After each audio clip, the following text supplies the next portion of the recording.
január, vonku sú 4 stupne, inverzia, po snehu ani stopy a namiesto toho, aby som jazdil dverami napred na nejakom poriadnom ostrom aute, tak sa vozím na C5 so 6-stupňovým automatom, na aute, ktoré už nie je ani novinkou, a tak som rozmýšľal dlho, čo vlastne na ňom ukážem, z ktorej strany to zoberiem.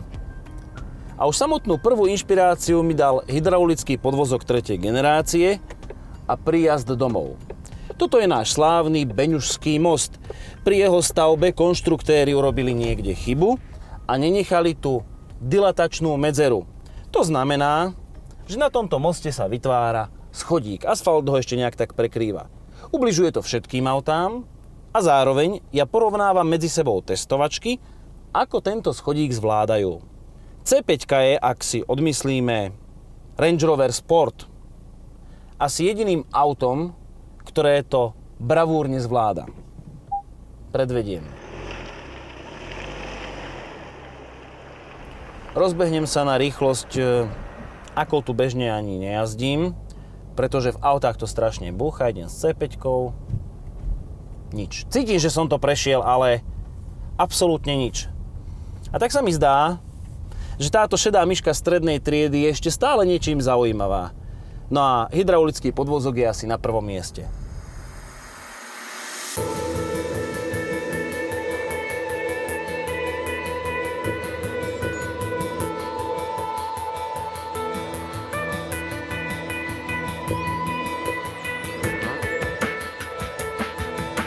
Čo takto vyskúšať danosti hydraulického podvozka? Idem na takú inú než asfaltovú cestu, kde ma môžu čakať koľaje, jamy, taký vyšší stred cesty, a tu by som mohol aj využiť presne zdvíhateľný podvozok. Napríklad s týmto metrovým previsom na C5 si netrúfam ísť na tie jamy. To znamená, že skúsime to zdvihnúť. Zadok ide hore, predok ide hore, ale ešte tu máme 1 stupeň. S týmto by som mohol ísť 40 km za hodinu, ale s týmto najvyšším len do 10 km za hodinu. Ale normálne sa to zdvihlo. Dám si snežný režim prevodovky.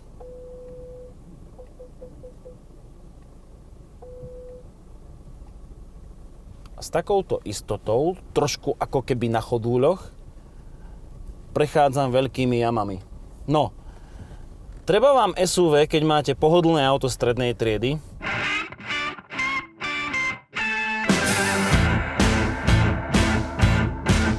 Neviem, aké je to hlboké. Dúfam, že to zdvihnutie podvozka nám stačí.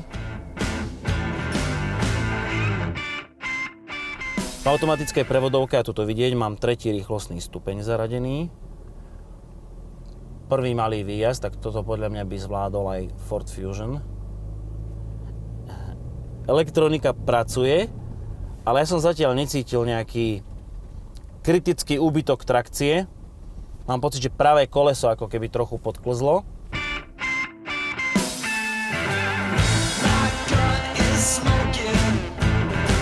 No a tu ma čaká strmší výjazd. Zámerne pôjdem najskôr pomaličky. Idem v podstate na to hlúpo. Že takýto krátky výjazd treba chytiť kúsok energie. No toto by bolo takto už veľa na predný pohon. Tak skúsim tam výjsť trochu svižnejšie. Pohynam sa na 3 podľa tejto prevodovky.